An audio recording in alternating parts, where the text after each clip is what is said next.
भारत जोड़ो यात्रा के बाद राहुल गांधी को कांग्रेस अपना हीरो बनाकर पेश कर रही है। राहुल और उनकी मोहब्बत की दुकान के सहारे कांग्रेस 2024 के लिए खुद को तैयार कर रही है। राहुल की संसद सदस्यता गई तो इसे भी राहुल ने अपना ढाल बनाया। वो देश भर में घूमने निकल पड़े और संसद वाली आवाज लोगों के बीच जाकर उठाई। कांग्रेस ने उनका पीठ थपथपाया ही था, लेकिन उधर गुजरात हाईकोर्ट ने राहुल को बड़ा झटका दे दिया।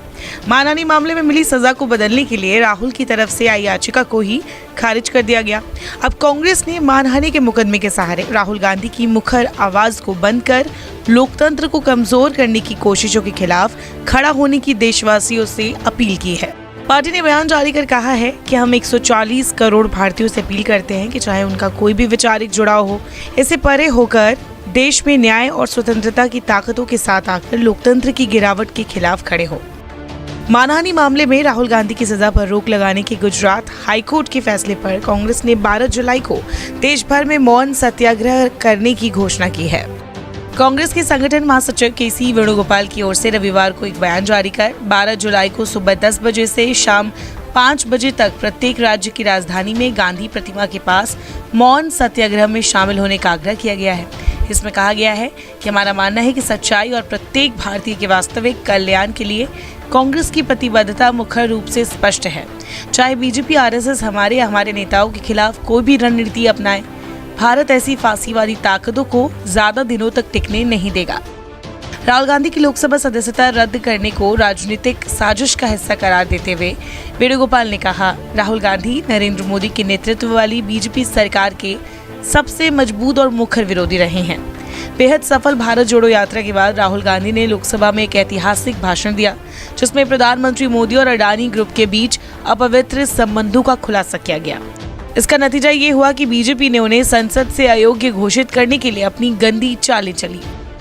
कांग्रेस महासचिव ने इन साजिशों के बाद भी पूर्व कांग्रेस अध्यक्ष की बीजेपी संघ के खिलाफ राजनीतिक लड़ाई कमजोर नहीं पड़ने का संदेश देते हुए बयान में कहते हैं, निडर होकर राहुल गांधी सत्तारूढ़ शासन का मुकाबला करने और भारत के गरीबों, किसानों, मजदूरों, युवाओं व हाशिए पर रहने वाले लोगों की समस्याओं को सुनने के अपने संकल्प पर दृढ़ है। संसद के बाहर भी राहुल लोगों की आवाज है और ऐसे नेता बने हुए हैं जिन पर लोग भरोसा कर सकते हैं।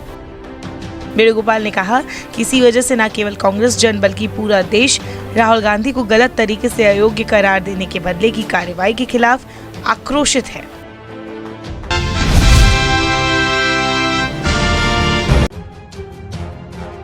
मध्य प्रदेश में विधानसभा चुनाव होने में अब कुछ ही महीने बचे हैं और इसी बीच पक्ष और विपक्ष एक दूसरे पर आरोप प्रत्यारोप में लगी हुई है।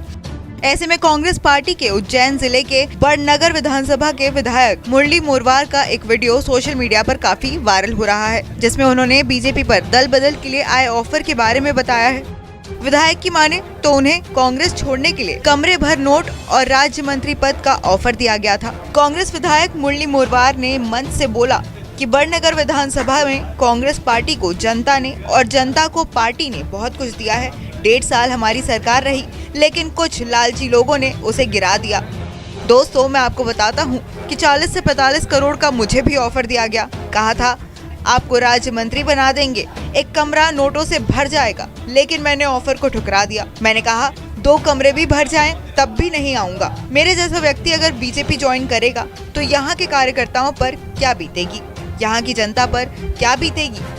इसीलिए मैंने इस ऑफर को ठुकरा दिया। मुझसे कहा गया कि 5 करोड़ देंगे, बात करने आ जाओ, लेकिन मैं नहीं गया। खैर, ऐसे आरोप कांग्रेस पहले भी बीजेपी पर लगाती आई है। आपको याद दिला दें कि विधायक महेश परमार भी इस तरह का आरोप पहले बीजेपी पर लगा चुके हैं।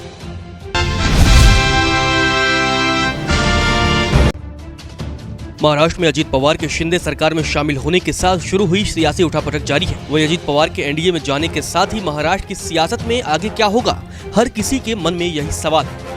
वहीं इसी बीच सी वोटर का एक चौंकाने वाला सर्वे सामने आया है, जिसमें कई चौंकाने वाले खुलासे हुए हैं। सर्वे में एनसीपी प्रमुख को लेकर लोगों की प्रतिक्रिया ली गई, जिसमें लोगों ने चौंकाने वाले जवाब दिए। दरअसल सर्वे में पूछा गया कि एनसीपी का असली प्रमुख कौन है। इस पर 66% लोगों की तरफ से जवाब मिला कि शरद पवार ही एनसीपी के असली प्रमुख है, जबकि 25% लोगों ने माना कि अजीत पवार एनसीपी के असली प्रमुख है। वहीं 9% लोगों ने इस बारे में कहा कि उन्हें पता नहीं है। आपको बता दें कि 2 जुलाई को एनसीपी नेता अजीत पवार ने महाराष्ट्र के उप मुख्यमंत्री के तौर पर शपथ ली थी। वहीं अजीत पवार के साथ एनसीपी के 8 नेताओं ने भी मंत्री पद की शपथ ली। यही नहीं, इस सियासी उठापटक के बीच शरद पवार और अजीत पवार गुट के बीच तीखी बयानबाजी भी जारी है।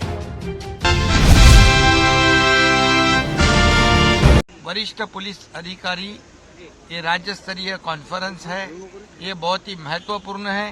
कानून व्यवस्था बनाए रखने में बहुत ही अहमियत वाली है और इसीलिए राज्य में पुलिस दल का नाम जो है हमारे देश में 1 नंबर पे है, महाराष्ट्र पुलिस। और इसीलिए आज के 2 दिन के सत्र में बहुत से नए विषयों पे चर्चा होगी। कानून व्यवस्था बनाए रखने के लिए जो जो और प्रावधान करने की आवश्यकता है उसको सरकार बिल्कुल करेगी। जैसे हम अच्छे काम की अपेक्षा करते हैं वैसे पुलिस दल को जो जो आवश्यक चीजें हैं वो देने का काम भी हमारी सरकार करेगी। पिछले 48 घंटे से हिमाचल प्रदेश में बहुत बारिश हुई है, भारी नुकसान हुआ है, जान माल का भी नुकसान हुआ है, लेकिन जो जाने हैं वो कम गई। और हमने हिमाचल प्रदेश की जनता से और जो पर्यटक है उनसे ये अनुरोध किया है कि नदी और नालों के किनारे मत जाइए। अगले 24 घंटे में और तेज बारिश होने की संभावना है। पिछले रात से लगातार 12 घंटे से बारिश हो रही है। नदी नाले में उफान भर के आया, प्रदेश को काफ़ी नुकसान हुआ है। और खुशी की बात है कि हमारे यहाँ अभी जान माल को उतना ज़्यादा नुकसान नहीं हुआ। जो नुकसान हुआ है सड़क के किनारे लैंडस्लाइड हुए हैं। कुछ पर्यटक हमारे लाहौल स्पीति में वहाँ बारिश नहीं होती थी, कम बारिश है, लेकिन वहाँ कुछ पर्यटक हमारे रुके हुए हैं और वो सब सेफ है। किसी प्रकार की कोई खतरे की बात नहीं है। हमारी सरकार का प्रयास कर रही है और निश्चित तौर पर जो भी हमसे व्यवस्था बनाई जा सकती है उसके लिए हमने बनाया है। 2 दिन की हमने स्कूलों में छुट्टी घोषित कर दी है कि आने वाले 2 दिन, क्योंकि यहाँ तो समर वेकेशन है, लेकिन और जो ऊपरी शिमला 16 सिरमौर है वहाँ भी काफ़ी नुकसान हुआ है, वहाँ भी 2 दिन की छुट्टी की हमने घोषणा की है।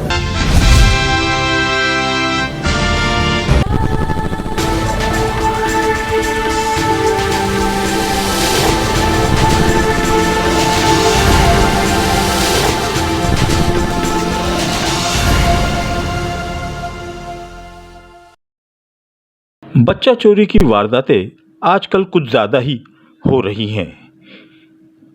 ऐसी ही एक वारदात वडोदरा शहर के भरूच में हुई है। ये वारदात आयशा अपार्टमेंट में हुई, जहां पे रहीवासियों ने बच्चा चोरी करते हुए एक अनजान व्यक्ति को पकड़कर पुलिस के हवाले कर दिया है। बच्चों को बांधने के लिए लाया है। 2 बच्चे बांध रहा था, वो एक रस्सी इसके अंदर गलियों में रखे लिए, मुंह बांधने के लिए कपड़े लिए इसके पास। कपड़ों बताए कपड़ा कहाँ रखा, कपड़ों का ही फेंकियो।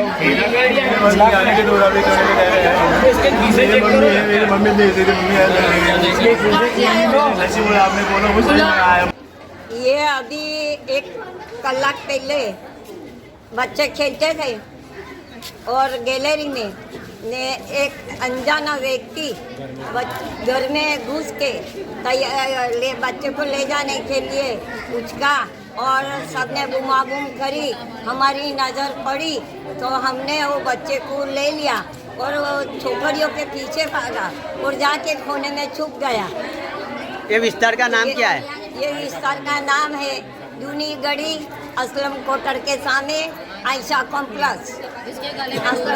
इसके गले में डोरियां बांधे लिए, जो कपड़े सुखोते वो रस्सी इसके गले में, और इसके पास सब वस्तुआं थी, कपड़ा भी था कुछ।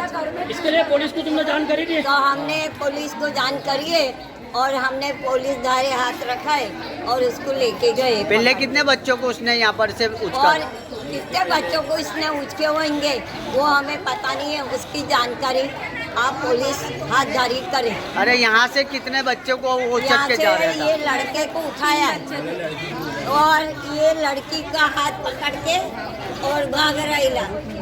ये लड़की का तो सबने देखे अपार्टमेंट वालों ने तो घुमा घूम करी है उसके पीछे। तो ये बच्चे हमने छीना छीनी करी।